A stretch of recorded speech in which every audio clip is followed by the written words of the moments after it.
What is going on? How is everybody doing tonight? My name is Suge, and I hope you're having a great night on this Tuesday night.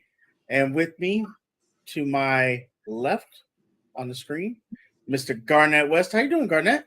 Hey, I'm doing good, my man. Suge, I'm just living life, loving the day, and another world. Living a life in a beautiful day of this conspiracy thing we're doing. That's right. The new podcast, A Steel Conspiracy, talking about not only Steelers and Ravens football, but also just talking about the NFL, talking about what went on during the weekend, breaking down the games that the Steelers and Ravens were involved in, taking your questions, and just having a good time. Good time on this Tuesday night. So we're going to get started. Sorry about running late. We had some things going on, some internet issues, and but they got taken care of. We have a good show for you tonight, and gonna have a good show for you all the time. So yeah, let's Still Conspiracy. If you don't know what that is, look it up. Okay. Obviously, Steelers. But do you know what a conspiracy is? Look it up. Shout out to our good friend, Mr. Brodney. He came up with the name of the podcast. I won't even front. He came up with the name of this podcast. So shout out to him. Ravens Online Ungatekeeper, the best. What's going on? Hope you're having a great day. Back there, back to back. Awesome dip and awesome. Appreciate you being here. Look at the chemistry. Thank you. My man, my number one favorite host, Mr. OTR Mike. Yeah, I'm supposed to be in class, but who's checking? There you go. That's right. But my favorite host, check out Open Mic coming out soon. Yeah, Open Mic with Mike, my man. I can't wait. I cannot wait for that. Mike is one of the best. I love just hearing him talk, like anything, sports, boxing, life. It's such awesome to hear him. So Garnet, let's get into it. Yes, sir. Steelers football. Steelers. 1-3. Going into this weekend was 1-2. Playing against the New York Jets. Not a really good team, but the New York Jets are 2-2, and they're also 2-0 on away. This was, I had said prior to this game, if Trubisky wasn't doing good, that by next week, Pickett was going to be the new starting quarterback for the Steelers. And he didn't even make it a half.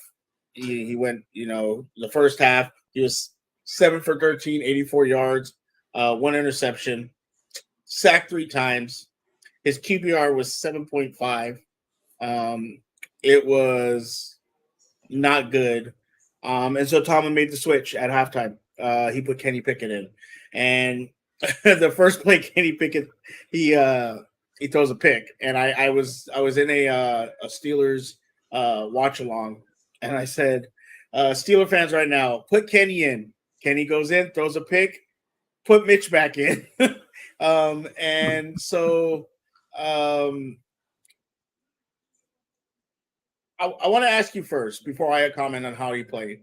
What were your thoughts of not only of Mitch getting benched so early or in the half, but thoughts on what were your thoughts on that? And should a Tomlin have made Kenny the starter in the right away, or did he make the right move by having Mitch play at least a half? And we got confirmation today that going forward, Kenny is the new starting quarterback for the Steelers. But give me your thoughts on first Mitch getting benched. So here's my thing about the whole situation, in my view. A lot of coaches, they do this thing. It's really almost an organizational, unwritten rule where you pay for a player that you really didn't want in the first place, but you got him due to just as an insurance policy if you didn't get the guy you want in the draft, a la, Andy Dalton to Justin Fields, right? So you can make a promise to a guy that you pay for to be the starter temporarily, right? Basically, he understands, the temporary of him, being that guy, the short-longevity, I should say, just the short-term plan, right? So, but you have to honor it. It's almost like you don't want to look like hey, are we allowed to curse on here? It's our podcast. We can do whatever. Okay, all right. I'm cursing like a motherfucker. All right, so here we go. So, you know, as a coach, you have to earn. You almost have to honor that shit because you don't want to look like a dick, an untrustworthy dick. So, with that being said, Trubisky basically, depending on how good you guys do out the gate, he has a couple of games, to play with until the end, the swan songs play, right? So with that being said, this was the swan song, and he's like, all right, well, hey, you did what you had to do. Thank you for doing your part. Thank you for your service, whatever.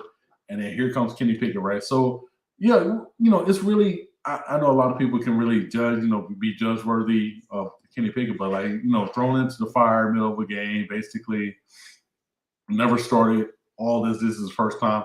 I like the moxie he came out there with, but let's just see what happens, man. Let's just see what he does. Has a full game under his belt.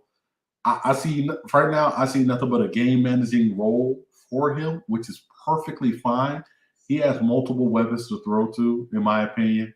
When it comes to Claypool, Deontay Johnson, my boy NBA, NFL, NFL young boy as they call him, with George Pickens, Najee Harris in the backfield. He got prior moves as a tight end. He has everything in front of him. Well, skill players galore, I should say. So it's there. And I feel like it should have, like, to answer your question, I felt like it should have been done immediately out the gate, because due to just, you don't want to, waste games. But then again, you basically stole one from Cincinnati, which is good. But at the end of the day, I understand the unwritten rule of basically, signing a veteran quarterback in that situation before you even, before the draft begins, because you want to basically have an insurance policy just in case your guy is gone. So yeah. I get it. Yeah, I get it too. The first 3 games up to this point, Trubisky, the first game against Cincinnati, I gave him a pass because I was like, it's Cincinnati. We did get the win, but I didn't like what I saw from him, but I was like, okay, maybe we can build on it. The second game was rough because he was making these throws off the back of his foot, missing wide open wide receivers, making reads that weren't good, like on the interception against New England. He's staring at the Deontay Johnson and just throws it and gets picked. So I started to be like, man, I don't like this, because this is starting to look bad. And then in the Cleveland game, that first half, he looked pretty good. It was up tempo, things like that. He was making good throws, and then all of a sudden it disappeared the second half. And they couldn't sustain a drive. They couldn't get off the field at third down. And he started reverting back to what he looked like the first couple of weeks against New England. And I was like, okay, this is looking bad again. And then you go into the Cleveland game, and then you go into the Jets game. Again, he's doing it again. He's just not looking good. And so, like you said, he's a veteran. You want to give him the opportunity. But it felt like, to me, Mitch was playing not to lose his job instead of taking chances, throwing down the field. Like you said, he has these big receivers. He has receivers that can make plays, and like, there was a stat that came out that he wasn't. I don't think he threw over like maybe 1 or 2 passes 15 yards down the field. Like, that's just not going to get it done. A dink and dunk offense is not going to work. And another report came out that apparently he wasn't allowed to audible plays, but when Kenny went in, Kenny was allowed to audible. So I don't know how much of that is true. There's also reports that possibly in Mitch's contract that he got so many games to start before they can make a move, which obviously wasn't true, because they made a move at halftime versus the Jets. or and now they made the move that Kenny's going to start permanently. So for me, was watching a podcast and someone was talking about Mitch, and it's like he looks sometimes like he can make those throws and he can be that quarterback, and then there's times where he just looks lost or he just can't make a simple throw, and that's what it felt like in a lot of these games that our defense kept us in the game, but they couldn't sustain drives. They couldn't get a first down when they're in third and short, third and long. Therefore, the defense was tired. And by the end of games, going into the fourth quarter, Cleveland ran all over us. Against the Jets on Sunday, we were stopping the run, and then all of a sudden, the fourth quarter, we couldn't stop them. We were getting pressure on Zach Wilson the whole game, and then when the fourth quarter came, we couldn't touch him. We couldn't get any pressure on him, and so it was. I think the change needed to happen. The thing is, though, is obviously Kenny's is a rookie and he's going to make mistakes, and Steelers fans are just going to have to live with it because from this point on, you can't go back to Mitch. Unless Kenny gets hurt or something, you're going to stick with Kenny Pickett. So now you got to live with mistakes, and we saw that on Sunday. Where I know a lot of people are saying, "Well, Claypool should have went up for the pass, and should have made a better effort." But to me, to be honest with you, the pass was a little underthrown. I said that. I was talking to, I believe, Bronny about it. I said, I think the pass was underthrown and it could have been better. The fire move pass, you're up, I believe at that time you were up, you're up 3 points and you're on the 31. So if you kick a field goal, you'll go up 6 points and you run time off the clock. And he just makes an unnecessary throw, a bad decision, which then the ball gets intercepted, and then the Jets go down and score, and able to win the game. So we're gonna have to live with those mistakes, no matter what. But you did feel like when he came in the game, he did give the team a little bit more energy. They looked like they were playing a little harder. Which is not good because you should be playing hard no matter what, whoever's being your quarterback. But you could tell that there was a significant change, and I'll bring up something that you showed me, that you gave me real quick. There we go. And if you look right here, George Pickens only had 6 receptions, but he had 102 yards. And he was targeted more. He was targeted 8 times, and he showed he can make some catches. Now you're looking at Chase Claypool. He only had 2 targets. That needs to go up a little bit more. Deontay Johnson only had 4 targets. Kenny looked like he was between Kenny and Mitch, they were throwing to Pickens and Freiermuth a lot. So these targets to Deontay Johnson, Claypool needs to be a little bit better. I think now next week's game we're going against Buffalo, and we'll talk about Buffalo later with you because you guys just played the Buffalo Bills. So this is gonna be a tough one for the Steelers. But Kenny didn't. He did look more decisive. He did look a little bit more quick to read on reads against the defense. He looked to really throw the ball on the first or second read, not really holding the ball, and not really taking sacks, things like that. And he was making decisions quickly. There was a point, and this is where I saw the difference, where he rolled out, didn't have anybody to throw to, and he ran for the first down. And even though Mitch, seemingly to me, it looks a lot faster than Pickett, a lot faster than Pickett. He didn't make those decisions. He would take a sack or run out of bounds or try to force a ball. Whereas Kenny rolled out, didn't see anybody, ran for the first down, and kept moving the change. And that's one of the things that the Steelers offense needs to do, is be able to move these chains, because their defense right now, I just feel they're tired. They're broken down. I think Edmonds went down with a concussion. Minka had went out for a second. Hayward had went out for a second. And that's telling you that they're playing a lot of downs, a lot of football, even though Rodney would tell you that they actually only played 10 minutes of football in the game. That's what Brodney. 15. I think it's 15. I don't remember what the number Brodney told me, but that's telling you that the defense is starting to get tired. So we need to be able to maintain those drives. And so I felt Kenny did that, but at the same time, he still made rookie mistakes, and those need to be cleaned up if you're going to be able to beat a team like Buffalo or the Ravens, or those top-notch teams. Our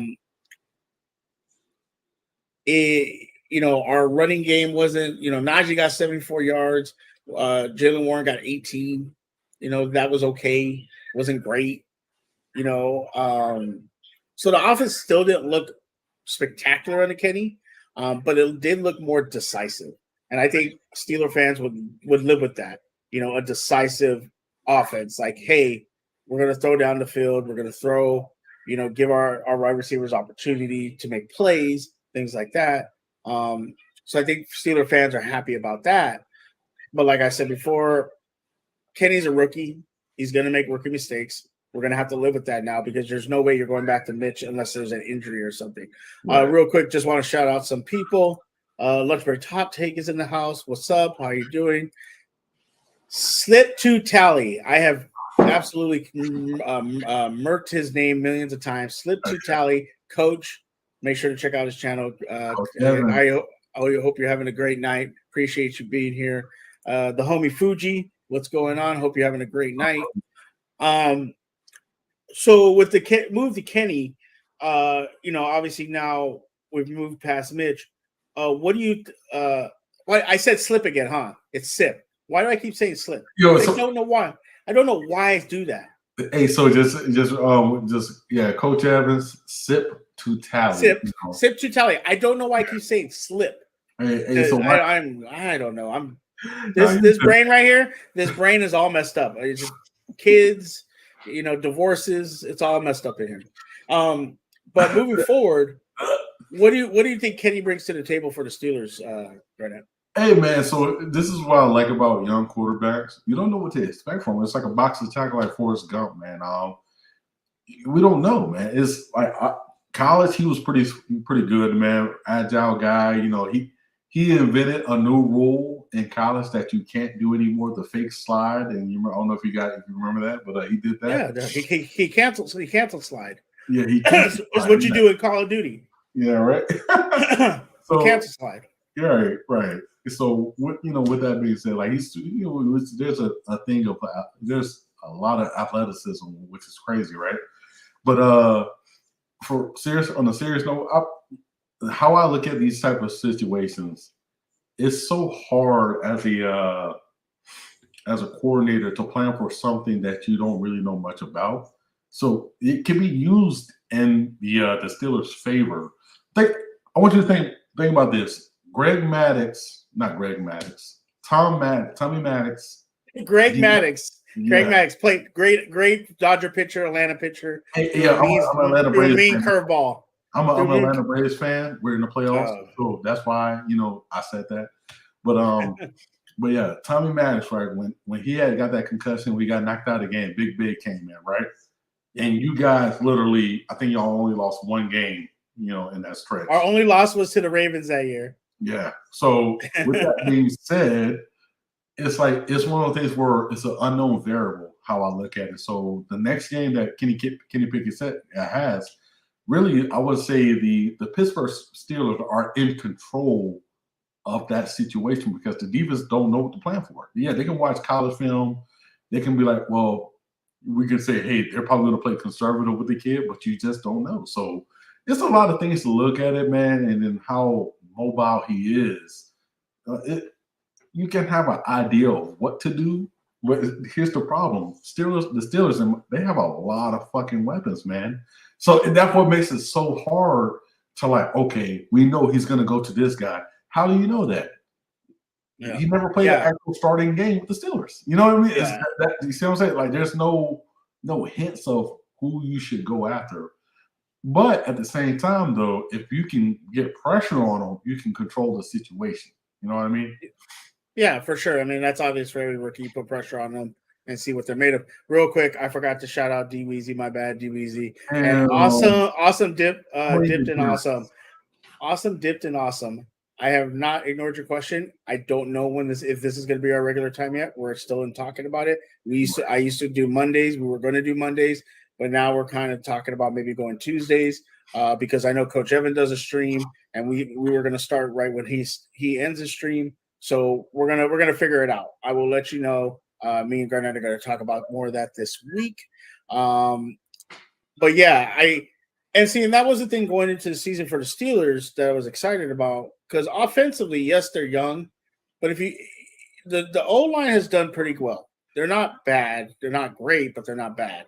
But if you look at this from an offensive standpoint, they have weapons. So now, if the quarterback is figured out, he has weapons to make this offense go, and then obviously the defense had the defensive player of the year, and week 1 he goes down. So yes, this defense hasn't looked great, but because you're missing one of the best defensive players in the league right now on the defense, you still have Minka and you still have Hayward. Bush has actually looked a lot better. I don't know if that's a product of Flores or if it's a product of he got that injury out of his way. Miles Jack has looked pretty good. There's a couple other, our Wallace, who we picked up from free agency, our corners look pretty good. So the defenses look good, but then when you take the defensive player out of the equation, yeah, they're going to struggle a little bit. Even then, they still played okay. We're obviously going to see this got to be tested this week against Buffalo. But overall, when you looked at the Steelers, the question marks were the offensive line and the quarterback, and that's what's been the cause of the losses this year is quarterback play. We couldn't sustain drives. We couldn't score when we needed to. We were 3 and out a bunch of times. Like there was a stat that came out today. The Steelers haven't scored 30 points since 2021 in a game. That is crazy. That you can't score, and with this kind of offensive power, and then you add a rookie like George Pickens, like you have offense around them, and I've made the joke. I said if Lamar had this offense on the Ravens, y'all might be putting up 50 points a game. I mean, and maybe they would be different because of the offensive scheme, but you're telling me right now the Ravens wouldn't want a George Pickens, wouldn't want a Chase Claypool, a Deontay Johnson right now? I'm not. I can't. I'm gonna let you know how I feel, man. So I made a video. Actually, I'm gonna send it to you so we can use it as a clip out. And Bronny needs to stop with this slander. Okay, I am not a Ravens fan. Stop saying that. Okay. No, it's not facts. And yes, and the Steelers are 0-7 without TJ Watt. That is crazy, right? Yeah, man. But there's a clip I'm gonna send you that I made, man. This is literally describes how I feel about the whole, George Pickens, because he should be a Raven.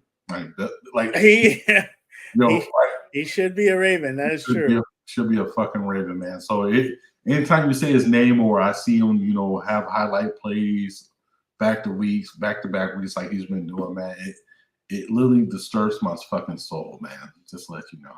Yeah. For sure. Let's see.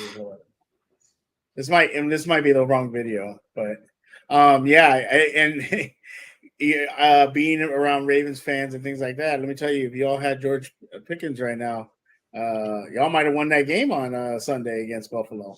But we'll talk about that in a little bit. Right.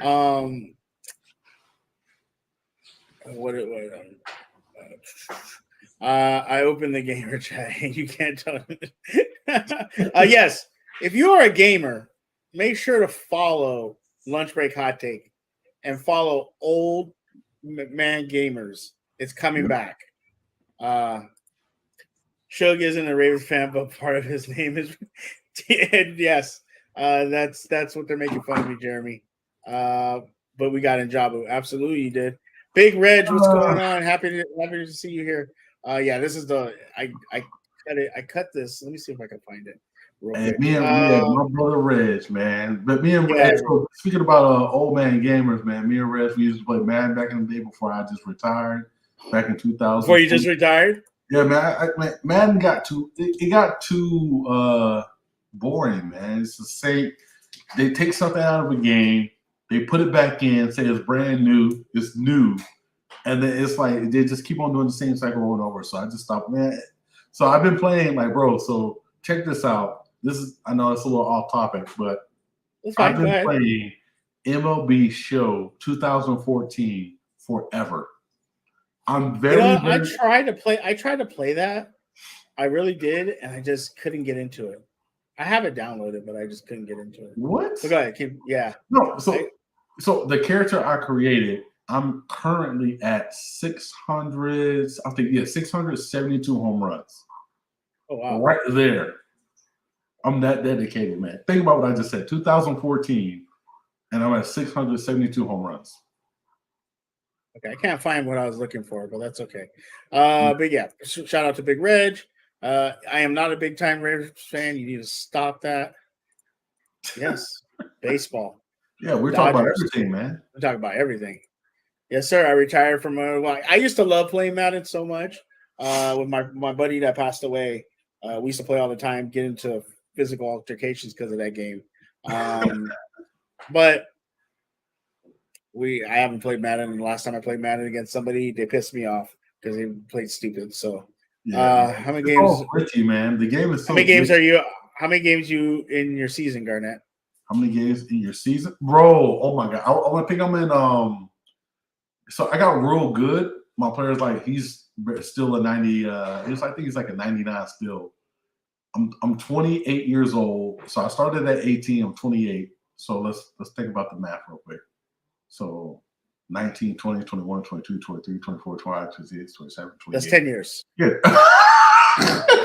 I was like, why? What are you counting for? I'm like, what are you counting for? It's 10 years. I'm drunk, all right. Oh, you're drunk. Okay. Yeah, that's my excuse. That's your excuse. So,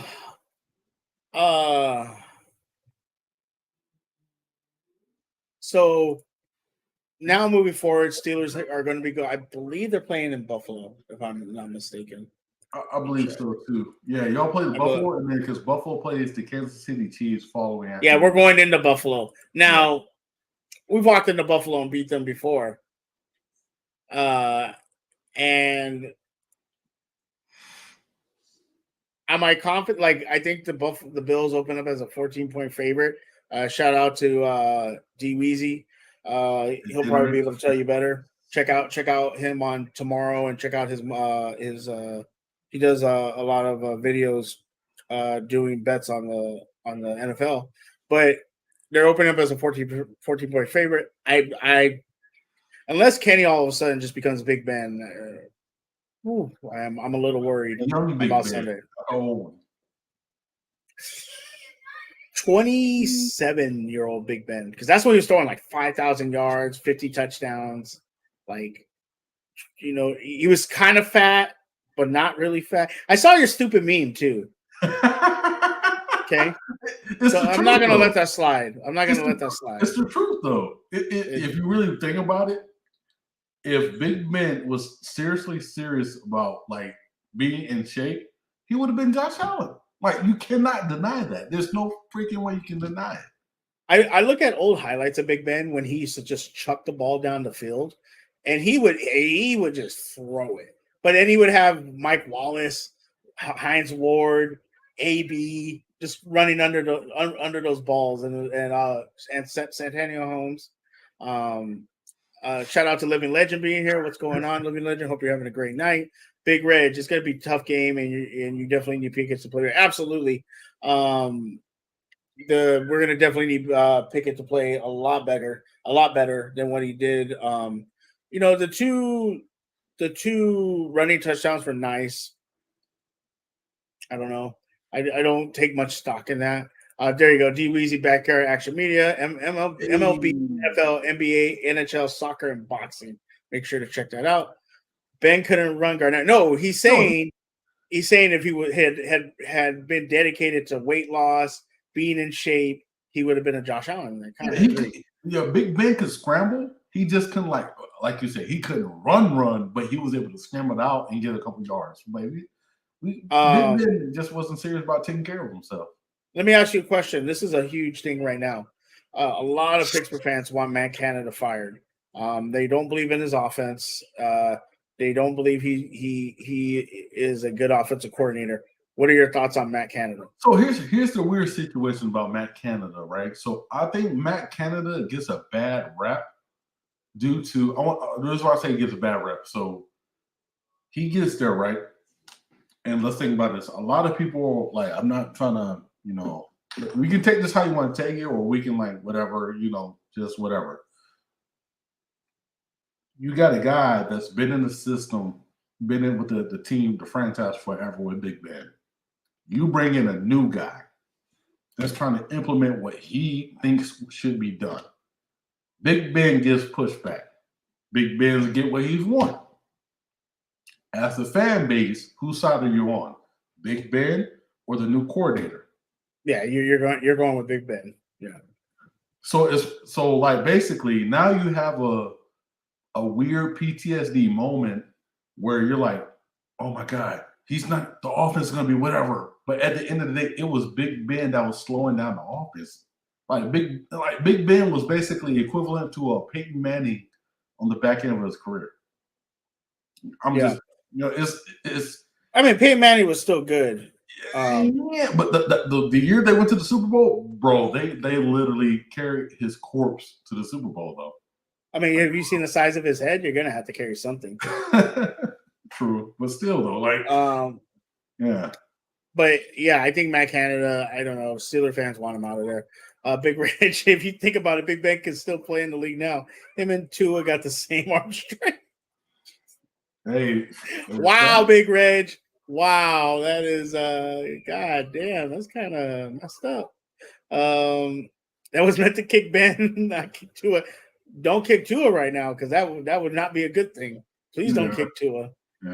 Poor guy can't get a break. But we'll circle back to the Steelers in a little bit. But want to get into now, unfortunately. Let's get into those Ravens, Mr. Garnett. The Ravens walk into Buffalo and are up 20-10 at the half. What is your mindset? What are your thoughts? 20-10, you're up at half. Lamar is looking great. The defense is keeping Josh Allen in somewhat of check. What are your thoughts at that point? At that moment. All right, so a lot of people that knows me on Twitter, they know that I'm a very how can I put this? I'm an asshole. That's the best way I can put it. So I'm a guy. So I want to do it like this, and you'll see how I'm an asshole. So my hats off is to the Buffalo Bills, and interesting facts that a lot of people probably don't know about the Buffalo Bills is they only allowed 7 points in the second half in 4 games. So that means one team has scored on them, and then the rest of the teams have not. Keep that in mind. They're out. Tre'Davious White out. Bedford, he played with a broken hand. I think there's another corner they had that ended up being hurt. Phillips, their nose tackle, he was hurt. He didn't play. Ed Oliver didn't play. Obviously, Micah Hyde he went on IR with a neck injury. So a lot of injuries happened with Buffalo from even day one, like of the season opener against the Rams. And hell, I forgot Trey White was even hurt in that game. That's the crazy part. That's how good they played. That just shows the, outstanding coaching that they have, and then the buy-in on the players' part.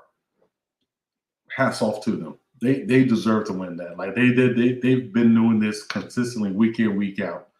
Von Miller makes a huge difference with that rotation guy. They have it at the edge rusher position with Boogie Basham, Gregory Rousseau, and then AJ Espinosa. They got a lot of guys that can rotate in and out.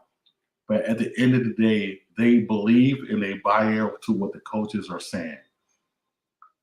I say all that, and basically I'm throwing shots at my own fucking team.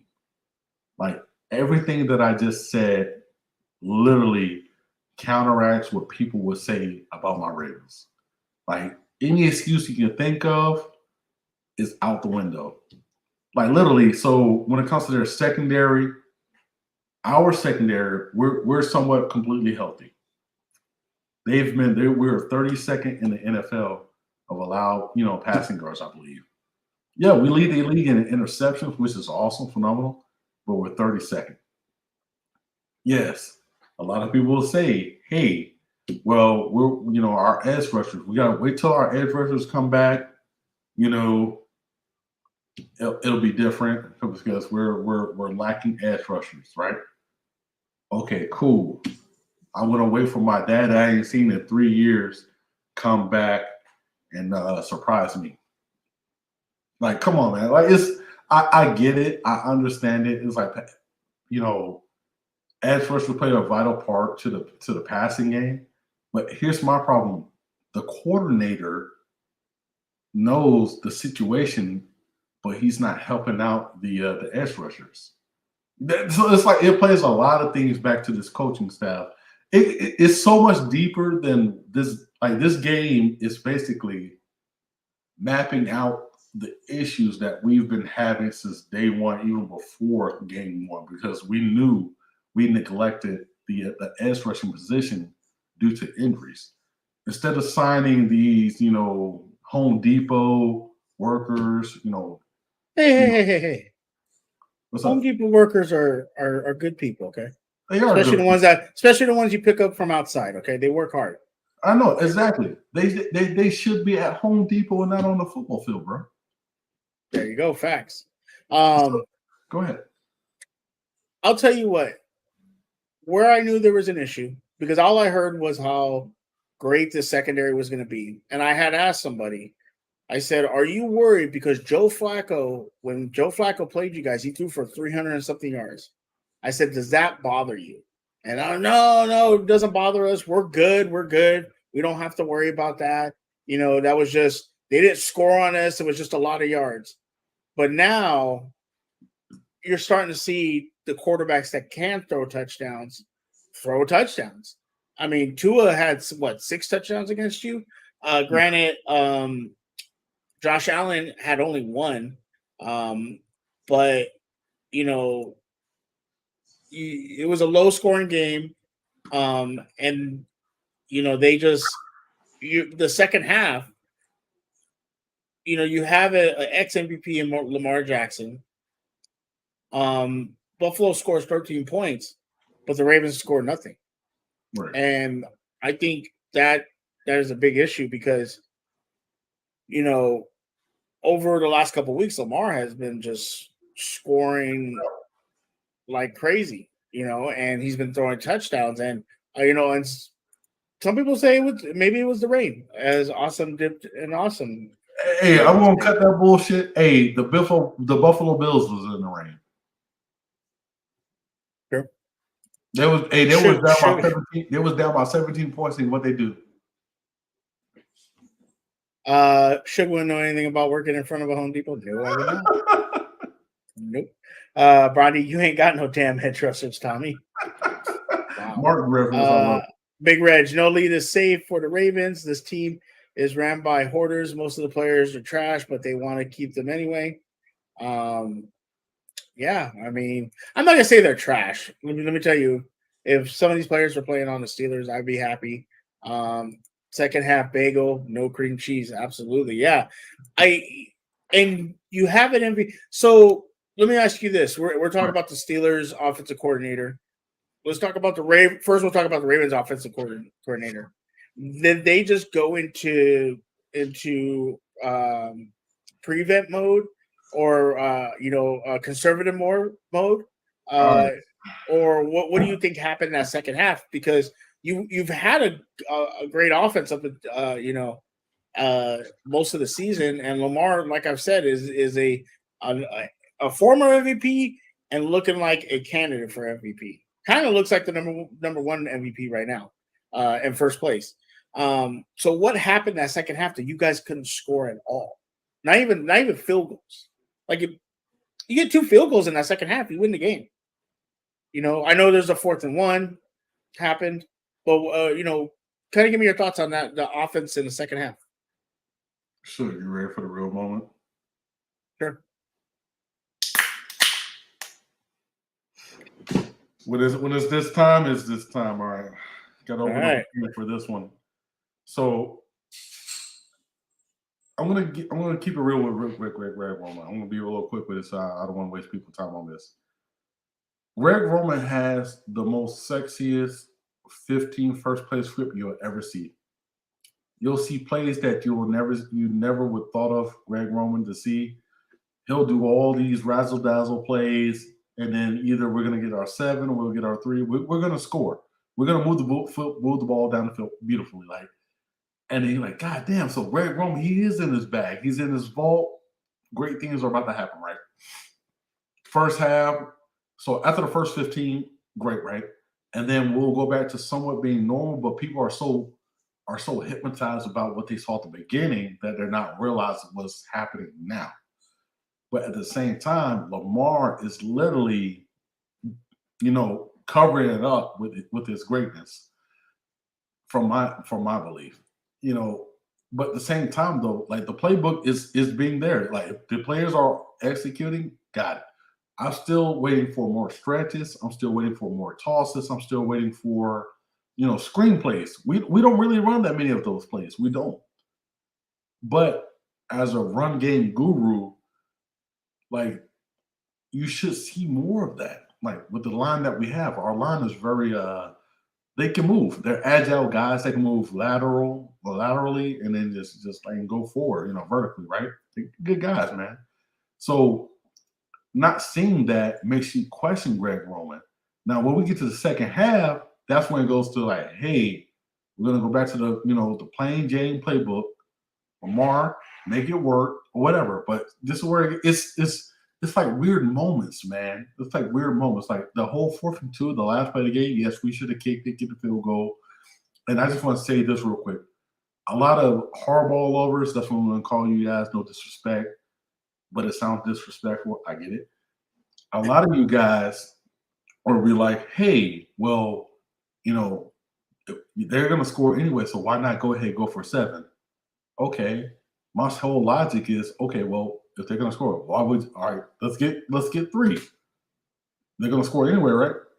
Yeah. So it's a weird thing how people do just to defend their point, and I get it. It's whatever. But back to the whole Greg thing, just to finish up with the moral story, is like Greg is a good dude on the first 15, and then in the first half. After that, if you have a good solid defense and a good solid defensive coordinator that can literally like, okay, I understand the rhythm. Once he gets the rhythm, basically Lamar has to pull something out of his ass. Yeah. And we've seen a lot of people say this, that on that 4th and 2, I mean, I've been a Steelers fan for a very long time. We played the Ravens for many years. I've never seen a Ravens team not go for 3 and not tell themselves our defense will get this done. Like we will be able to stop them from scoring. And that seems to be an issue. I think Tony Dungy said it. I think Brodney said it on Monday's stream with the coach, that you've never seen a Ravens team not go take the points and say, all right, defense, go get us the ball or go make a stop. Like that just doesn't happen with the Ravens. The Ravens are always been a great defensive team, and they've always believed in their defense, even when they're the greats weren't there. Ray Lewis, Ed Reed, Nada.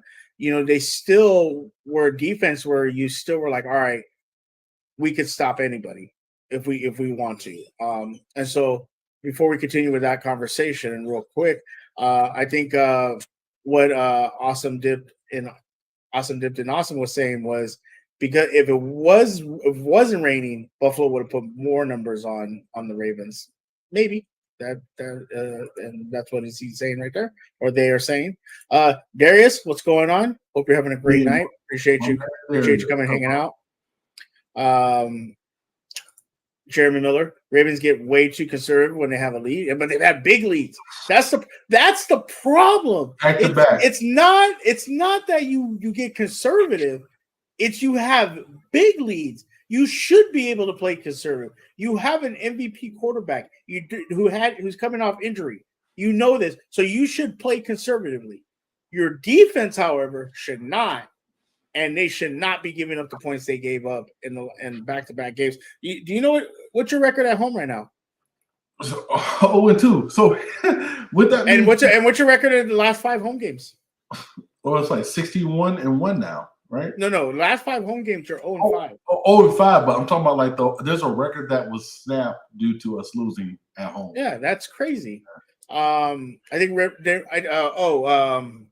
Awesome did an Awesome said Roman doesn't script, but then Big Rich says, I think Roman does script, but it's only a few plays, and those would be good drives. But past the script stuff, then he sucks. Exactly. It's like I said, like literally the next time when you watch the Ravens play, just watch how beautifully it like transitioned for the first 15s.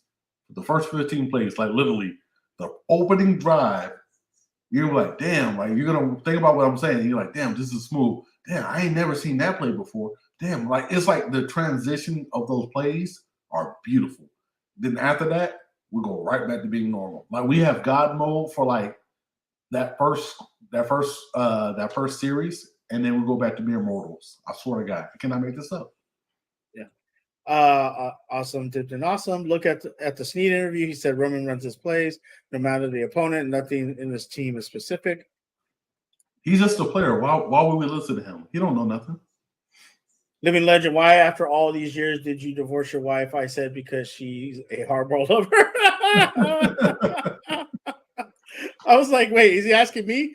I goes, my ex-wife cheated on me, but we're not going to get into that. You already said it. 31 passes, 31 pass D, and would have had to stop the pass if they scored a touchdown there. Yeah. Big Ridge laughing, Living Legend, and Bronny's laughing. Bronny's always laughing at something. Yeah, man. If you ever see Bronny just smile on cam, it's because I've said something funny to him privately. I just want to put that out there. It's hilarious. I always do it just to mess with him. Yo, so here's my thing. I thought I was like a lovable, crazy, sophisticated, cerebral assassin asshole. Like Bronny is above and beyond me. I want to be Brodney so bad because literally the way how he words his stuff, it literally I gotta steal that. Like he'll make you feel worse than what you already was feeling. Like I don't know, you know what I mean, Suge. We deal with him on occasions. Occasion. I deal with Bronny every day. It's crazy how you walk into a stream to watch about Steelers and Ravens, and then you end up meeting like 2 really good guys in Jose and Bronny. But then Bronny, you actually start to get to know Bronny, and you realize that that man is absolutely a crazy man. Cerebral assassin, man. Yeah, he's so much. You can be me for Willis and DJ Moore. I told you. He's always trying. Super facts. He goes, I'm a sledgehammer asshole. You can see it coming. You can't look away. Straight up. He's horrible. Bronny's not horrible. Nah. Bronny's great. But now let's talk about the defense, Garnet. Yeah, so here's my thing about the defense, man. So here's all right, so Suge, I'm gonna give you a great analogy, and I'm gonna roll into the defense really fast with this. So there's you, this is funny, it's crazy. So I am a site manager of my job, right? But I'm gonna choose an assistant manager for my job. You're a candidate, and then 2 other people are candidates. But these 2 guys has over 15 plus years on these jobs. and they have a beautiful resume, a lot of accolades on their shits. Like these guys are top of the fucking notch. So like even on top of that, they just prior military, a whole bunch of other shit. You know how like the crazy resumes, right? Yeah. But since you're dating my cousin, I'm gonna hire you. Okay. Well, I mean, I like them. I mean, sure. I mean, Yeah. I get where you're coming from. No, but let me write out because like I think but like I just want to be more descriptive about it. So with that, what I just painted a picture. So we have a guy that's actually on our coaching staff still as a positional coach, Weaver, but he was the defensive coordinator of the Houston Texans. That's one. We brought in another guy that's actually the defensive coordinator of the New Orleans Saints, who was the defensive coordinators of the Seattle Seahawks when they were winning the Super Bowl. Now, I'm going to break it down the tree of this. He was dealing with Earl Thomas. We all know how crazy that motherfucker is. Richard Sherman, crazy, but very fucking good as well. Both of these guys were like top-notch Hall of Fame type of players, right? Cam Chancellor, who had to end his career early because of a neck injury, but he was going to be on his way up there as well. Bobby Wagner, Bennett, like literally that whole second. I know Bennett was like on the defensive line, but that whole defense and Bobby Wagner, like I said, like the whole defense had multiple alpha dog personalities. Yeah. And Bobby Wagner put a hit on a fan last night. Hey, he did. He rocked the shit out of him. put a mean hit. I don't know what that guy was thinking going toward that sideline. For real. And they were moving too, so that was coming. But so think about this. You had that guy that like literally everywhere he went, even when he went to Dallas, he turned that defense around. Everywhere he goes, he turns the defense into gold. You had him in your facility, but you already had your mind made up and you just wanted to respect the Rooney Rule, all because you didn't want to look bad as an organization. And you already had your mind made up on Mike Macdonald. Like here's my thing. A lot of people are going to say, well, Mike Macdonald's a young defensive coordinator. He's 34 years old. We got to expect, him to, falter a little bit. And plus, we don't have any edge rushers, so yada, yada, yada. Okay. I would give you that excuse if we didn't have the guys that came in and like applied for those jobs. So what you're telling me, I'm going to turn down two highly qualified dudes for a guy that I'm just cool with because I know him.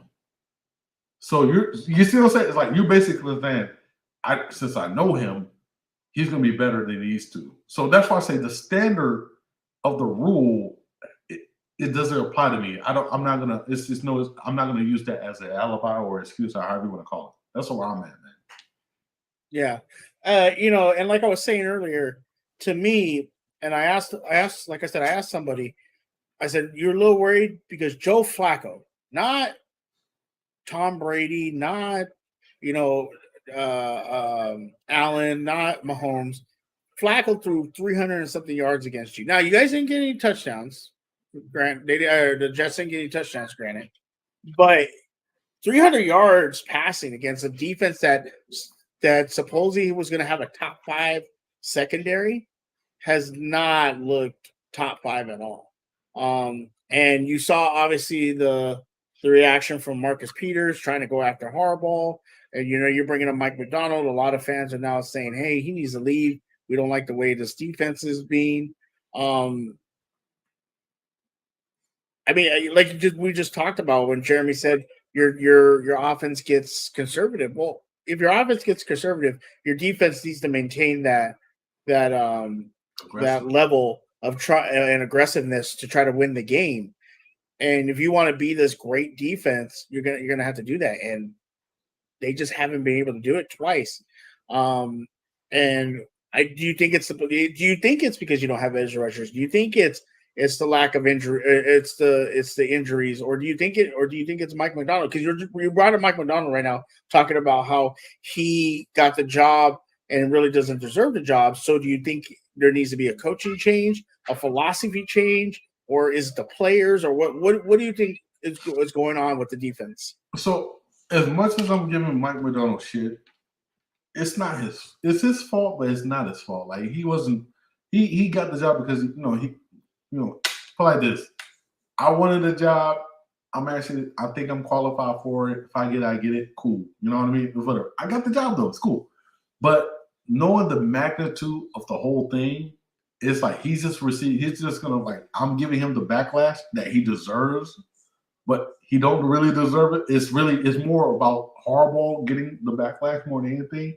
I'm shooting the messenger, and then I'm shooting the message. I'm shooting the guy that sent the messenger almost in a way. That's where it's at almost in a way. But the whole thing about the defense, like I can't feel sorry for the defense. I don't know if you know, but the Bills defense like I said, they're missing multiple pieces, critical pieces. Ed Oliver, Trey White, Micah Hyde. They're missing a lot of pieces. Yeah. And guess what? Sometimes you can't even tell. Bro, I literally forgot the first game when they played against the Rams that Trey White was out because they was playing that damn good. So that just comes down to coaches and getting the players to buy into what you're selling. And I get it. They got Von Miller and whatever. I get it. Like he's legit. Hall of Famer.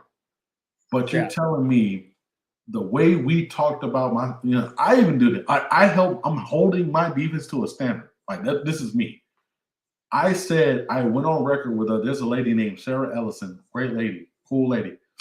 And she used to be one of the social media personnel or the head social media rep for the Baltimore Ravens. And I did a show with her. And I went on a rant like, hey, well, if we're saying how I feel from the draft and what we had, this defense, we got all the pieces. You got everything that you want. I understand the edge rushers are not there, but you got all these guys coming back. You drafted pretty damn well. Mike McDonald, everybody's talking highly of him. This defense should be a top 3 defense coming out the gate. Yeah. And then the guys that come along. That's all I heard. I heard. Exactly. So that's why I'm like so confused. Like, okay, if people are feeding me this information and then I'm watching it, I'm watching like the guys that we drafted, I feel confident about, I'm sold. So the time that they don't succeed to my standard, which is right now way below standard, we got a fucking problem. It's like literally watching your Steelers without TJ Watt. You know what I mean? It's like, what the fuck's going on? Like, it shouldn't just, I know TJ Watt is a critical piece, but we're still the Steelers, God damn it. You know what I mean? You still don't get that? Yeah, for sure. And Darius says, it should be a scheme that fits the players we have on defense. I mean, maybe the players. I don't know. I've been seeing a lot of posts about Patrick Queen, and a lot of people are now. I remember being in lunch break hot take. A lot of people are high on him, and they say now people are saying they don't know for sure. Big Reg, we haven't drafted well since 2018. Who drafts well? EDC missed out on T for Queen. Yeah, T Higgins for Queen. Yeah, I mean, and a lot of people. And imagine if you had T Higgins right now. Sure. I gotta warn you. No, I don't gotta warn you, but like, be careful with Queen. Now you make me feel weird. God damn it, you make me look like a bad guy, but I'm not the bad guy. You are the bad guy. No, I am, but I'm not. Okay. Queen. So Coach put out mad videos. He put out a video today to show the progression of Queen. So a lot of people, Queen gets a lot of hate, which he deserves, but at the same time, he is progressing, but he's not progressing at the level he should be progressing as a first round pick. That's where I stand on it. I hold him to a high standard, but he is progressing, but it's not as high or as fast as a lot of people say. I'm just going to leave it at that because I ain't trying to have smoke with Coach Evans. You can find him at Sister Tally Films. Shameless plug.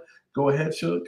Yeah. No, make sure to follow Coach. He puts out great videos, real good insight. Even though I'm not a Ravens fan, I do watch his show every Monday with the round table. And Bronny, now you know how I feel. You skip my comments all the time. But Bronny was talking about this comment. Boo, Sarah. Bronny just wants to be hateful toward people. Right. So is he really progress? Is that real progression? Is it, Garnet? Depending on where you hold the standard at. I'm just gonna leave it at that. Like, hey, I can take 10 steps, you take one. Are we still moving? You're still moving, but you're moving slow. I know, but and here's a great analogy from Living Legend, like a baby progress from Pampers to pull-ups. hey, if you got any problems or anything you want to take up, don't talk to me. Go talk to the man who made the video. Go talk to Coach Evans. Go have that conversation. Pull up. Hey, drop your nuts and go talk to Coach Evans. I mean, mine dropped a long time ago, but I'm not a Ravens fan, so I ain't got to worry about it. And if this person keeps saying I'm a Ravens fan, yeah, no, I'm not a Ravens fan. So now you're going into I believe, are you guys home against Cincinnati or Yeah, we're home against Cincinnati, and there's a chance that you better not go 0-3. You better not go 0-3. So, but here's the thing, though, like, we better not. But at the same time, there's a possibility. So Bateman, he left the game in a boot. I don't know. It was a strain in a foot or a stretch fracture. I got to know more. We're not gonna know until probably Wednesday or Thursday about this, which I hate about it. Excuse me, but the Bateman part, that is very critical due to the lack of actual impactful receivers that we have. Duvernay has been stepping up tremendously within our offense, but other than that, it'll be him, Demarcus Robinson. And then after that, really, Demarcus Robinson, who was putting up all those numbers in KC. Yeah, sure. But we're lacking on playmakers, man. It'll be Demarcus Robinson, Duvernay, and literally Mark Andrews, and obviously Tylan Wallace if he can, or the legendary all-season warrior, Prochet, man. So yeah, it's Prochet. I've been hearing a lot about Prochet. Prochet is the next big thing. It's Prochet time. Darius Jamar Chase is looking he about to eat is about to be eating on this pass defense. Right. I'm you know what? I wouldn't even worry about Chase. You got T. Higgins coming in. Who else is there? They got somebody. Tyler Boyd, Mixon. Yeah. Mixon about to come in. Yeah, Rodney's favorite tight end, Hayden Hurst. Yeah. But on a serious note, man, this game, it's pretty ironic about this game. I know we're somewhat speeding up a little bit, actually warping over. But this game about it, the crazy thing. So Cincinnati, they can't protect Joe Burrow to save their goddamn lives, right? Yeah, he's been getting murdered. The Steelers murdered him. Who was the team that just before Miami they played that murked them? They got 7 sacks also on them. I'm trying to remember. Who did they play before Miami? Oh, I can tell you in a second. Yeah, look that up real quick. Yo, PQ needs to go be a running back. I don't know, man. Not the last 2 games. Yeah, but it was Miami. Miami didn't murk him. It was another team that got 7 sacks against Joe Burrow, if I'm correct. So yeah, because they started out 0-2. So the first 2 was Pittsburgh, and then they lost to somebody else. The Jets. No, they didn't lose to the Jets. No, they didn't lose to the Jets. They didn't lose to the Jets. Who did they lose to? The Cowboys, I think. Let me see. Cowboys. It was the Cowboys. Yeah, Cowboys. It was. Yeah. Okay. The Cowboys got 6 sacks against it. Yeah. 6. So, but here's the ironic part, right? So you got a team that can't protect their quarterback, and then you have a team that can't get to the pass rusher in Baltimore. Ironic, right? Better figure something out because This is a big game because if you guys go 0-3 at home and you're 2-3,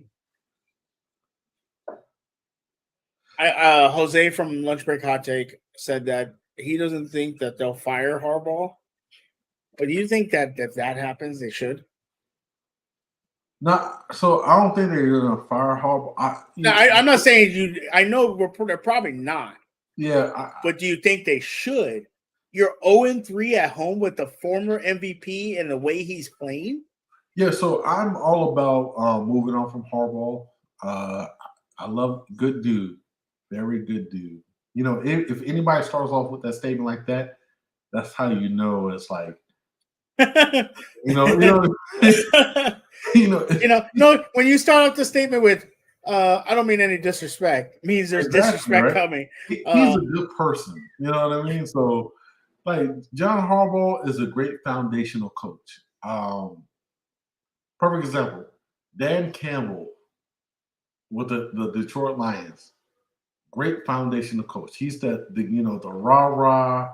I'm gonna give some corny ass speeches, or he's gonna keep it real, but he's gonna do some corny ass speeches, get you to buy in. I'm all for the players. Trust me. It's like I'm here, a player's coach, right? That type of vibe, right? But when the shit gets real to the playoffs, to the next level of it, there's no coaching. It's not there. It's not in him, in my opinion. It's like people want to talk about he don't know. I'm never gonna say John doesn't know X's and O's. He grew up in a coaching family. Obviously he played some ball in college, but grew up in a coaching family. He knows X's and O's, but as a coach, I feel like it's not. He's not actually there, in my opinion. Like when it comes to the McVays, the Shanahans, the younger guys that are taking over the mat before. Basically, the whole Shanahan tree, the Kyle, not Kyle Shanahan, but the whole Mike Shanahan tree just basically just took over the NFL with the McVays as well and the Andy Reid tree as well. John came from the Andy Reid tree as a special teams coach. Keep that in mind. Yeah. But the moral of the story is he is a rah-rah foundational coach that can get a franchise started. The next level is basically if you don't have multiple, in my opinion, no disrespect to him, if you don't have a lot of impactful guys that can literally lead a locker room and basically force multiply everybody to the next level, John ain't no good. No disrespect. Like, I love John as a person who he is, but I don't know why you keep saying no disrespect. It's disrespectful. I know. I'm just making sure it's living legend. Burrow lost his soul a couple times this year. Yeah. Bagels have a whole line full of Villanuevas. Darius also says the Ravens better get some pressure Sunday night. Now I'll tell you what I was saying Sunday when I was on Hendo's show and Engraven was there and all this. I said, what really has John Harbaugh done other than that 2012 Super Bowl after that? You guys missed the playoffs 3 straight years at one point. If it wasn't for Lamar, he probably would have finished under 500 again and probably would have got fired then. So what has John, and being a Steelers fan, literally the Steelers fans, for some weird ass reason, keep asking for Mike Tomlin's job, which is dumb. Yet, John Harbaugh, Ravens fans swear up and down on him that, he's the reason why they've had the success. When I've even heard from Ravens fans, if without Lamar and maybe Justin Tucker, if you didn't have those two players, you guys would probably be under a 500 team right now. Probably worse. We would, man. We literally is the amount of things we ask Lamar to do on a consistent basis is crazy. And if it wasn't for Lamar, we would not be where we are with the 2 wins. To be honest with you, let me ask you a question: Do you feel this start, or let's say like you lose to the Bengals next week? Do you think this starts affecting his choice to stay with Baltimore? I don't think that really starts it, but yeah, man, Man, you're making me leak into the other episodes. So how I would put this, the best way I want to put it. I think certain people have to be removed from the tree in order for him to stay. Point blank period. Like if the tree doesn't get better, as in the coaching tree, maybe here's the thing. Also, Greg Roman is on his last year of his contract, so that plays a heavy part. Probably, I don't know. I'm just speculating, but I'm pretty sure that plays a heavy part. I think him and John have a good relationship from what it seems like from time to time. So I don't know how he actually like. I'm not friends with Lamar. None of us are. You know, a lot of people we think we know, but we don't know. But we don't really know how he feels about John, man. To be honest with you, it seems like it's. I feel like John, he knows this guy saved his job, so he's more, you know, by his way of work. I guess he feels more inferior to Lamar in a way, in a weird way. But yeah, I don't know, man. It's a weird situation to say, but I really don't see, what you're asking. Like it's I think, but I'm not sure, man. Yeah. I mean, because obviously Lamar wants to win. He's talked about it. I think I've heard many times he's talked about he wants to win. But the problem is when you're looking at this team as constructed, they haven't put the weapons around him. We do not have a Streamlabs, Mr. Brondy, sir. Give me 1 second. We have a Stream Elements. And I did have it up, but for some reason now it's gone. So nope, that's lunch break hot takes. And I'm not, sorry about that. Okay, but yeah, so you don't think that it's affecting it, but you also kind of see where it can. Absolutely, yeah. I do. I do. I mean, because if you're looking at it from the point of view of if you're looking at it from the point of view of where he's coming from and wanting to win, it was right in front of my face. They haven't really put weapons around him to succeed. He's kind of made the players better. Right. Now Hollywood has gone on to Arizona. He's playing pretty decent. You still have Mark Andrews and things like that. Shout out to Hollywood. He shouted me out today, man. So I fuck with. I always fuck with Hollywood, but he shouted me out today. We had a little. Wow, there you go. Because you're a star. Man. But also too, like you said, like they've had opportunities to bring people in. I think Bronny talked about it yesterday, how they had opportunities to try to make trades for some of these free agents that were out there, and they never did. They had opportunities in the draft. I mean, like you said, George Pickens was right there. You're telling me you wouldn't want him right now with the Duvernay, with a Bateman, with the Prochet, with that Mark Andrews to help boost that offense. There was free agents. There was teams asking for picks, and apparently, as Brody likes to say, the Ravens like to hoard their picks, and they have so many of them. You couldn't package some of those and make a trade for at least a decent wide receiver, to get Lamar some help, because at the end of the day, I think that's what Lamar is going to look at when evaluating wanting to stay with the Ravens. Like, are they investing money into guys that I can play and they're going to help me win games? They obviously. Rodney, thank you very much. Thank you much. I don't know. Let me know if you can hear the music that plays. I don't know. You couldn't? You couldn't hear it? Okay. You got to fix that. Thank you, Bronny, very much. Appreciate it for the donation. Bronny says, love the show. You guys are awesome. I was serious about Willis and Moore. Hit me up. Rodney is relentless when it comes to his damn dynasty. Him and Hendo pissed me off. Oh, Hendo pissed me off today because I play Hendo this week. I was looking at his lineup. He has literally top to bottom just a great lineup. How the hell he got all these great players?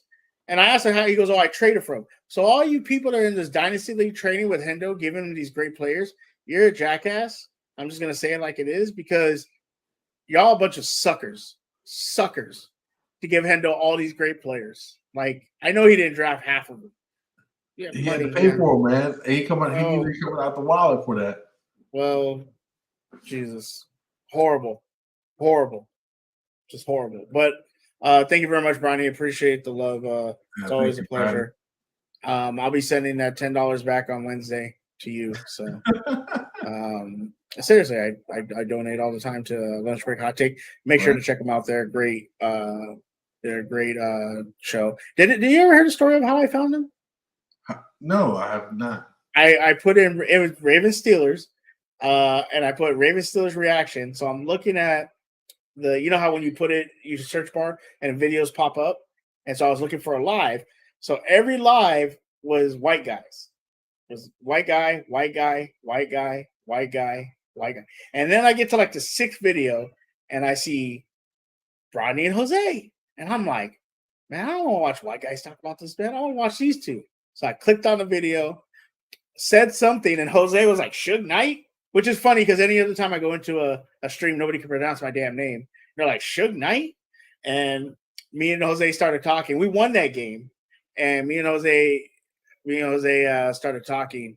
We were kind of talking trash because the Steelers had won, but he had this big old picture behind him, which I still laugh because if you watch the old video, it's still there.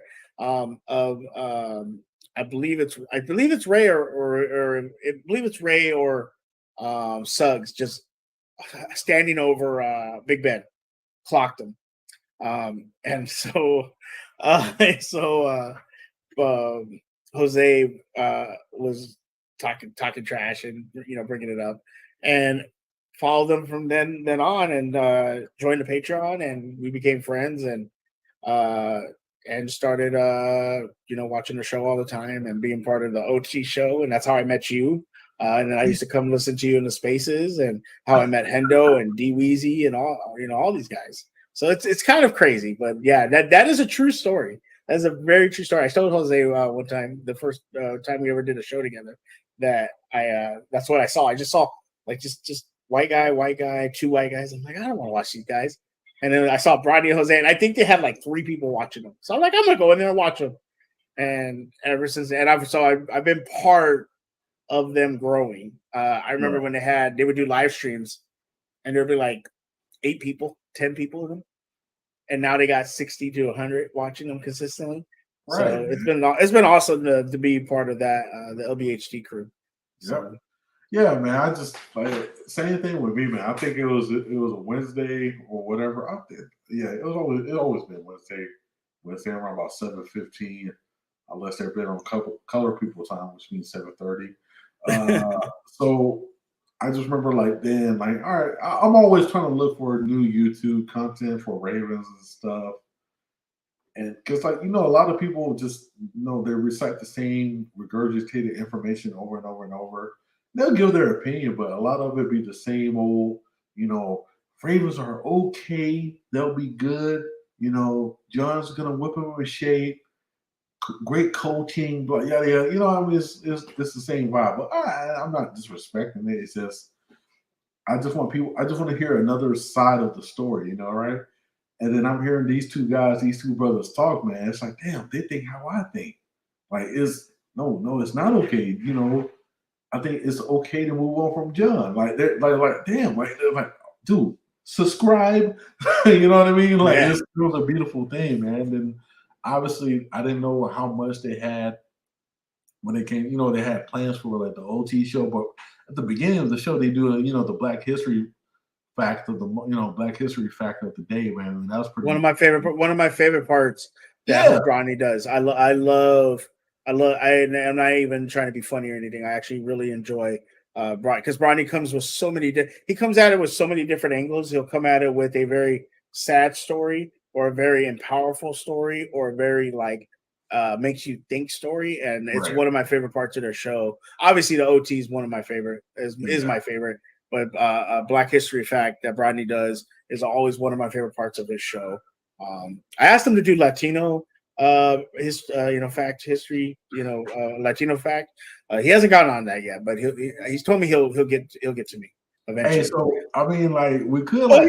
He did one time. I think he did like Puerto Rican or Dominican or Cuban. I remember he did one, and I asked him, and then he's like, I did that one. So But yeah, that's one of the great parts of their show. Hey, so we should give him the nickname BFB, Big Facts Broccoli. Big Facts Bronny. I was That's just saying, funny. like, Big Facts Broccoli. Hey, like he can come on our show. Like, hey man, if you want, you say you want Latino facts of the day, man. Bronny loves to stream. Let me tell you something. You ask Bronny to stream, he will do it. Bronny is a sucker for streaming. He loves it. But yeah, so if you're not following Lunch Break Hot Take, please go subscribe to them. They're one of my favorite podcasts. Make sure to subscribe to them. All right, Garnet, let's get into next week's games. Right. Well, we kind of got into it with Cincinnati, and we kind of bring up Buffalo with Steelers. So let's just get some predictions out there. What do you think? We'll start off with the Ravens Cincinnati game. What do you think the score is going to be? What do you think the story of the game is going to be? So the story of the game, it can go either two ways. Either Cincinnati can't protect Joe Burrow, which causes a couple strip sacks and maybe one or two interceptions, and whatever it calls that goes with a lot of just tackle for loss and all those things, right? Or it can be the other way where he likes to fuck up out of the secondary. Joe Mixon has a big day, and the defense looks helpless once again. And no matter how many points the Ravens score, they just can't overcome. It can go either or, man. But here's the thing. The biggest issue, like I said earlier, it's about the health of Rashad Bateman, knowing about what is the ankle sprain or the foot or ankle sprain, what it is. Still wait for more information about that. He plays a critical part of this offense, with the lack of huge playmakers that we have at that position, other than Mark Andrews and Duvernay stepping up. We don't have that many. And also with J.K. Dobbins coming back from the ACL injury, who's actually performing at a nice level week by week basis. And Justice Hill got hurt. So it's a lot of things are, this is a very, adversity game for the Ravens, and we're going to see how we do. So it can go either or, man. It's a scary thing right now. Yeah, for sure. As bad as Cincinnati has played, and I have said since the beginning, I don't think they're the team that everyone thinks they were going to be.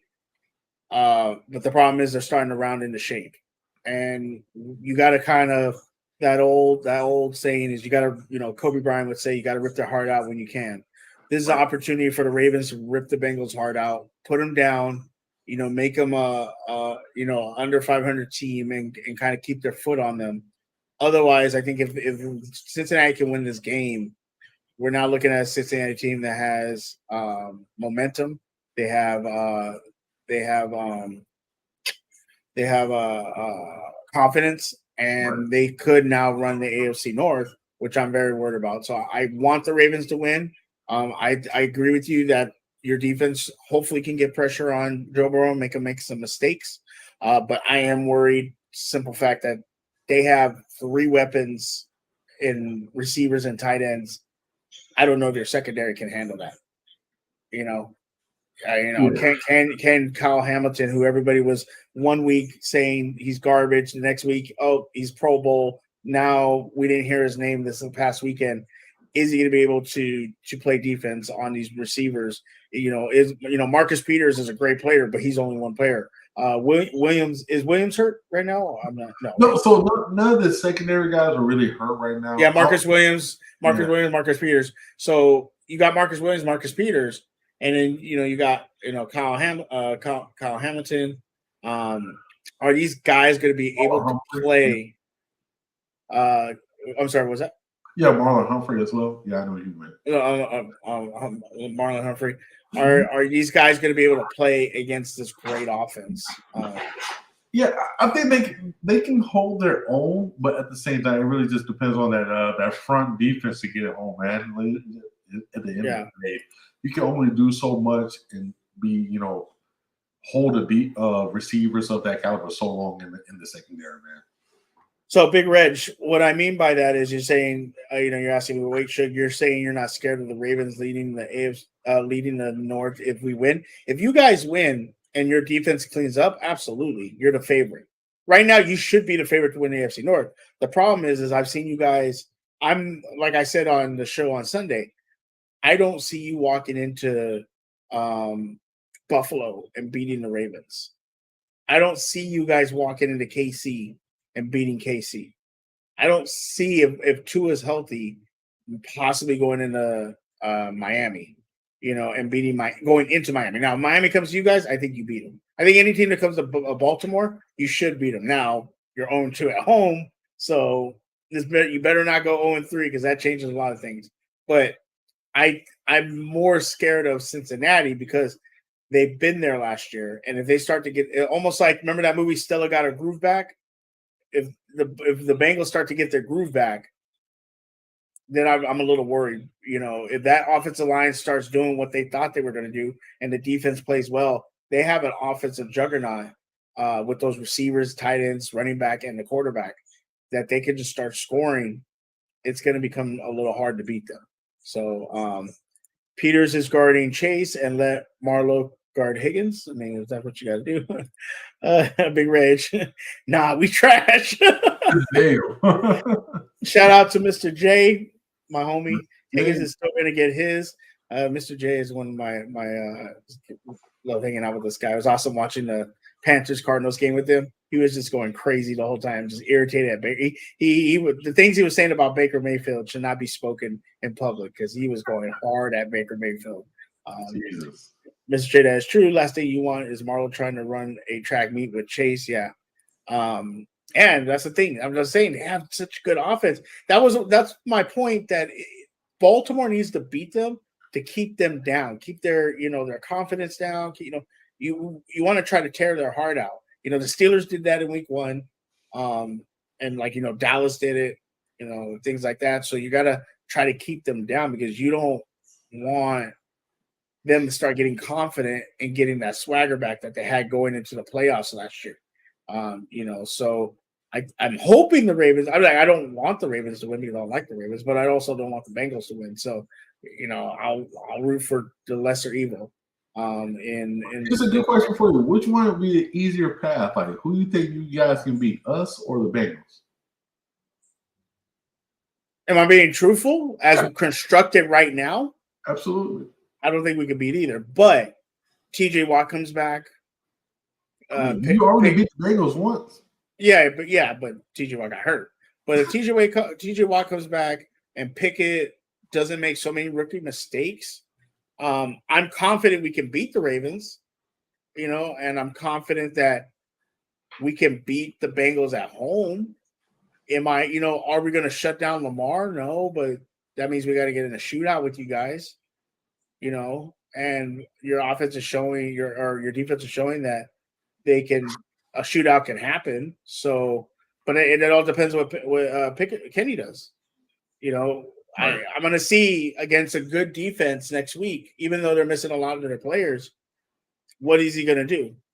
If he goes out there and throws four interceptions against the Buffalo Bills, we're in a lot of trouble. We drafted, we're in a lot of trouble. It's going to be a long year. If he goes out there and he hangs 250, 2 touchdowns, keeps us in the game, and we just, Josh Allen just plays a great game, okay, I won't feel so bad, So it all depends on what Kenny does next week, So I can't say, you guys are a layup because you're not. My confidence is that we did beat you last year. We beat you at a time when you were pretty good at 8-3 with the Lamar. So that gives me somewhat confidence because it's kind of the same team, just without a quarterback with no arm. So we'll see what happens. But it all depends also, like I said, TJ Watt. TJ Watt needs to come back and if he's healthy. We don't know if that pec injury, if they're just saying, oh, he could be back in 6 weeks, but he's not the same player. Is it in 6 weeks he comes back and that pec is fully healed? Are we good? Or does he come back in 6 weeks, favor it, not play as hard? Now we're getting a 50% TJ Watt, and he's not the same person because you can tell right now without TJ Watt, the defense is not a great defense. They're just playing and they're keeping us in games, but they're not getting the pressure they were with TJ Watt. Right. Even though Highsmith is playing great, with 5 sacks on our defense, he's still not a TJ Watt. So we'll see what happens. Mr. J, if the Steelers wide receivers did their job, Pickett would have a better game. That first play, the first throw he did, I think he could have thrown a better ball more outside the numbers to give room for Chase. But I see what you're saying. You know, there's not much you can do, but he is a rookie. But I was happy that on that first play he just chucked it. He said, "Fuck it, let's go for it." So I like that, and that's what we wanted from Mitch. Mitch just wasn't doing it. So, so Rip Brandon can't do it. Stevens can't, and Kyle no man coverage Hamilton. Wow, big Reg going in on the secondary. Yeah. And like I said, the Steelers versus the Buffalo. I don't see us winning unless out of nowhere, like we come out in that first drive and Pickett just marches down the field, scores, and we get some turnovers and we make it a really grimy game, and we Pickett can play, and like I said, he goes 250, 2 or 3 touchdowns, maybe runs a touchdown, maybe. But we'll see. It's going to be a tough day. It's going to be probably hard for me to watch, but we'll see what happens. Anything else you want to talk about as far as the NFL? That game yesterday with the Rams. Holy crap! What's going on with the Rams? Like, their offensive line is beat up, and then there's no excuses for Matthew Stafford. Matthew Stafford has always been a streaky quarterback. You don't know. You literally don't know what you're going to get with him. You're going to either get a good game, or he's going to get one where so he's more like a box of chocolates. Yeah, he is. He is the ultimate definition of a box of chocolate. And he's doing all those commercials now, so he's like not worried about it. Hey, he got a ring, man, so he good, right? So, but yeah, man, like he's back in the day, Matthew Stafford used to be somewhat legit, but at the same time, he's the same dude. He'll throw maybe 2 to 3 interceptions that would cost you, and he'll bring you right back and win. So it cancels out basically what I'm saying about Matthew Stafford. Like, he has greatness, but he does a lot of shit to not make him great. But yeah, but for real though, the Rams offensive line is just trash, man. Like, as much as I was supporting them because they was going against the grain by getting around the draft picks. Basically, when they signed for Jalen Ramsey, and then they got Von Miller. You see what the lineman did to Jalen Ramsey yesterday? Yeah, he did. He walked up to him and he was like pointing. McGlinchey was talking heavy to him, like, "Hey, man, you see that right there? Like, I love it, man. I love it." That was one of these. Emotional damage. Hell yeah, man! It was. This is why I love this show, man. I like moments like this is hilarious. So, yeah, man. Anything else in the NFL that intrigued you? Raiders finally got a win. Denver has not looked good. No. The whole Broncos country. Let's ride. That's ain't nothing riding. They riding into shit. That's what they're riding into. Yeah, man. So I'm really, I'm gonna keep quiet about their situation because I'm still confused about what they're trying to accomplish or whatever. But then I know he's still NFL, but he's not in the NFL no more. Like, about the whole. Oh, you want to bring up this story? Go ahead. We can talk about it. Yo, so I'm still trying to get bro. Like, I just don't get it, man. Like, this got to be. He has to have CTE. Plus a bad circle of friends. That Buford hit years ago messed him up. Yeah, teams are looking at, and if you don't know what we're talking about AB, and we'll get into the story now. But teams are looking at AB, about to call to sign him, and then all of a sudden, what the fuck, y'all? God damn! God damn! God damn! So they're about to call him, and then what are you doing, AB? And if you don't know, AB was out here showing his showing the private parts, in the pool and swinging it around and stuff. And in another country, that what makes it even worse. Like, I mean, they'll cut it off in other countries. Castrate that man. They will. You're right. Ever since that hit from Cincinnati, he has not been the same. And that was I remember I had a conversation with I think Brodney one time, and I said, and people always talking about how the Steelers didn't win with Le'Veon Bell, Big Ben, Brown, all this stuff, the Killer Bees, and how much of this was kept quiet because you found out Brown got in a fight with Taylor at a party and beat the shit out of him. There's all these stories that came out after a while, and you got to give up to Mike Tomlin because you didn't hear about any of that stuff. Now it makes a lot of sense as a Steelers fan of why they weren't they were having chemistry issues, or why it was why couldn't they get on the same page? You realize now why, because AB was out here being crazy. And AB could help a team. AB, I've seen it in Lunch Break Hot Takes chat. People want AB signed. They're like, bring him to the Ravens. Y'all want it? Do you want him now? I'm good, bro. Could you imagine him and Marcus Peterson on the sideline? They probably kill each other. Yeah, I wanted him a year and a half ago. After that, man, I'm good, bro. This AB is done, bro. I never it's sad to see players at his caliber doing what he's doing. You know what I mean? It's there's no point of doing this, man. I think he's it's a childish, immature mentality where I'm just gonna do whatever I want. People laugh and have fun. People encourage me to do dumb shit. That's what makes me laugh about it. It's they're like, do it again, AB. What the fuck? You know what I mean? This the wrong people to have in your circle. So. Yeah, man, it's over. And Bronny always got to show shade at Big Ben, also because nobody liked Ben. Sure. Mr. J, wide receiver number 1, Duvernay is doing just fine. That Bateman fella, I don't know. Okay, next. All right, we'll move on to the next. Hey, man, this was a great show. Great show. Oh, my God. Great show, Suge. Jay the Six got me all fucked up right now. I'm glad. I think it's those beers. I think it was those beers. Yeah. Right. And that Truly you were telling me about that you picked up. Yeah, margaritas, they hit, bro. They fucking hit. Well, maybe we'll do a Saturday or Friday stream hangout. Yeah, we should, man. Hey, is there a boxing, UFC? Speaking of boxing, UFC, or any kind of combat sports, there's this thing called Ring Kings, maybe? There is this thing called Ring Kings, and if you haven't checked it out, make sure to check it out. Actually, if I'm not mistaken, I don't know if Ronnie will let me say this, I'm actually going to be doing some stuff with them on some movies, boxing movies. So keep a lookout for that. I hope I didn't get in trouble right now by saying it, but Ronnie will let me know. He'll message me in a minute, cussing me out or something. What about did you ever see Undisputed?